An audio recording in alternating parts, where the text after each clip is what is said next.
the first time I opened up the New Testament at the age of 32, and I read that scene where the God of the universe kneels down on his feet and washes our feet, I Yeah. mean, my mind was blown. And Right. I've read that verse over and over the course of the years. I'm a retired teacher, and I remember thinking as I was reading that, how remarkable it was that God himself would use his holy hands, right, to touch our Yeah. feet. And it always inspired me to think about, well, what am I doing with my hands? If the God of the universe is using his hands to wash my feet, what am I doing with my hands? I was thinking about that verse from Matthew. It's 10:27. What I tell you, what I whisper in the dark, proclaim from the rooftops. Because Yes.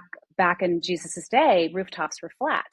And they Mm-hmm. would go up on the rooftops and they would shout to Yeah. anyone who could listen what was going on or what was on their mind. And I was thinking, like, if we could get up on our rooftops and shout, what will we say about Jesus for the people around us to hear? But more Yeah. importantly, when we climb down from the rooftops, would our actions speak louder than our words? Because it's one thing to proclaim and say with our mouth Right. if Yeah. our hands aren't Mm-hmm. washing feet at the same time. And Yes. because these Christians that I met were washing feet in their everyday, ordinary lives at my school, when they Mm-hmm. spoke about Jesus, it meant more to me. So I've recently been reading a lot also James chapter 1, verse 2, which is consider it joy, Mm-hmm. brothers, when you face many trials, because it produces perseverance. And I remember reading that years ago and thinking, I'm good. I don't need any trials. Thank you, James. I get it, but I'm not interested in any trials. But it's true, right? So the trials that Yeah. I experienced during the Beltway snipers, I've had many other trials